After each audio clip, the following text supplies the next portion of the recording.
G'day. In this video we're going to be looking to see if two vectors are perpendicular to each other, or obviously at right angles, and if the dot product or the scalar product, which is what we're going to call it, if that works out to be equal to 0, then these two vectors are in fact at 90 degrees to each other or perpendicular. So the sort of question that you might get in a test or checking things out might be this one here. So the first one, what happened there?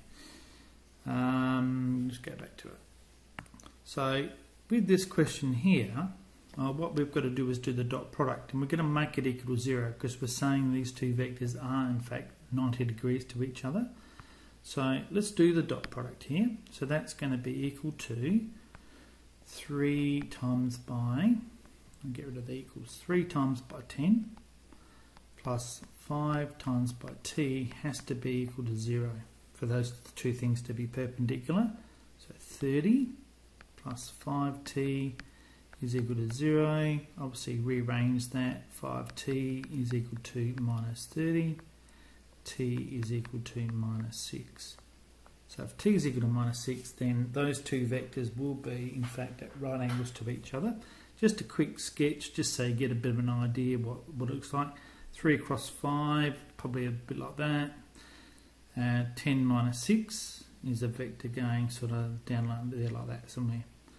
And so therefore there's the right angle that we'd be looking at there. So that's the first example of what you might get asked to use your concept of the dot product to see if that works out here. Now the next thing that we want to do is find out if these particular points would produce a right angle triangle. So what I have to do is write these as vectors, okay? So AB as a vector. Alright, so in terms of that vector there, what are we going? So if we're going from A to B, where are we going? We're going to go across from 2 to 5, so we're going to go across 3. We're going from -2 to 7, so we're actually going 9. So that's that vector. We do BC. Alright, so BC goes from 5 to -1, so that's actually going -6. B to C, so 7 goes to -1, so that's going -8 in that direction. And then A to C, then what we've got here is A going to -1, so that's -3. -2 to -1 is +1.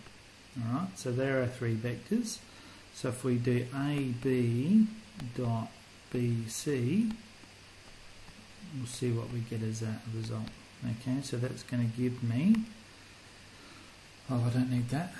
Okay, I'm just doing the dot product, so it's going to give me 3 times by -6, add 9 times by -8.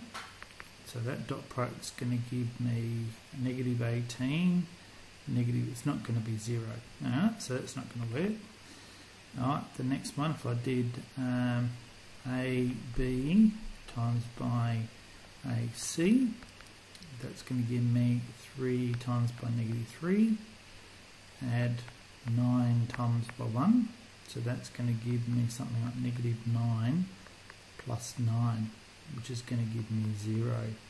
Ticko. Alright, so that's actually going to be at right angle. So the right angle is going to be between the vectors AB and AC. So the right angle is going to be at angle A, isn't it? Alright, so that's a proof that we can do to see if if a triangle is in fact a right angle triangle. Now what you'll find if you go into Year 12 Specialist Maths is we do the same thing as what we're doing here, but we work with 3D vectors rather than 2D vectors. Alright, so it's no real difference. The only difference is that you're working in 3 dimensions rather than just in 2 dimensions. Alright, so pretty straightforward. Make sure you just have a bit of practice at those and make sure you understand them.